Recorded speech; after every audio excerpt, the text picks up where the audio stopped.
Wednesday, December the 9th, 2020. Good morning and thank you for joining us today. It's your daily local news. The number of traffic casualties worries Parliament. Ministry of Defense addresses harassment at the workplace. December 8 executions commemorated, and the locks in Coroni will be addressed. The number of traffic casualties in Suriname is a cause for concern for Parliament. Speaker of Parliament Marinus Bey wants the National Assembly to take measures to legally combat this problem. He said to the STVS News that there are already talks conducted with some initiators who submitted a bill on this matter. The Speaker of Parliament also indicated that there were 3 more laws to be debated for this parliamentary year.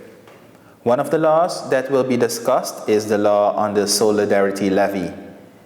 The Council of Ministers approved in August that a Solidarity Levy of 10% will be introduced by law. The levy will apply to the 2 highest rate scale where the high earners fall under, and the levy will expire at the beginning of 2022. Women at the Ministry of Defense should have a place where they can go for complaints regarding acts of harassment in the workplace. In this context, the unit contact point for molestation in the workplace was launched yesterday. According to the Defense Minister Krishna Mathura, complaints will be addressed in a professional manner by counselors. Minister Reshma Kuldeep Singh of Labour, Employment and Youth Affairs was also present during the ceremony. The launch took place in the same week of the International Day of Activism Against Gender-Based Violence. That's why the minister welcomes this measure enormously.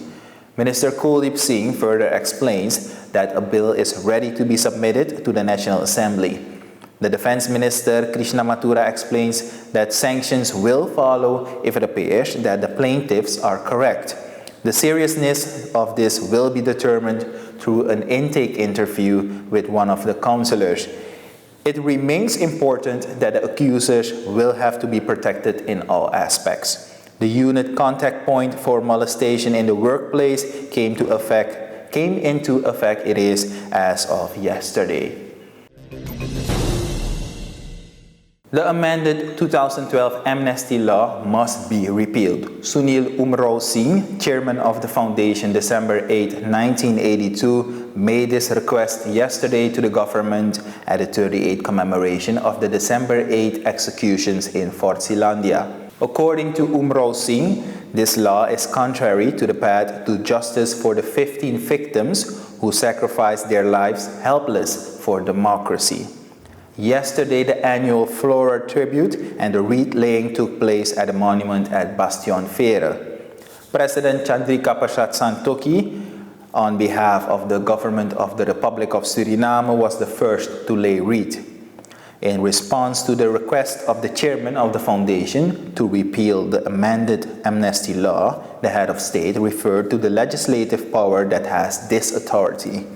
Since 2007, the case has been dealt with by the Surinamese court-martial, and last year, the main suspect, Desiree Bouterse, was sentenced to 20 years in prison. But last week, Bouterse appeared before the court-martial where he asked for truth-finding. In response, Hugo Esset, the lawyer of the survivors, said that since the start of the trial, the court-martial has worked on truth-finding. And the case surrounding the December 8 criminal trial, in which there was opposition by the main defendant, has been postponed by the court-martial to January 29, 2021. And the locks in the district of Coroni will be addressed. District Commissioner Michael Winter indicated this. After the government's working visit to Coroni last month, the Minister of Public Works made another visit to the district. During this visit, the many problems that the farmers faced were cited to the minister. The main problem is the flow of seawater to the agricultural land. This as a result of the defective lock gates. Like agriculture, the fishing industry has also slowed down because of the defective lock gates. This made it more difficult for boats to enter and to leave. And according to DC Michael Winter, this problem has been solved for the fishermen.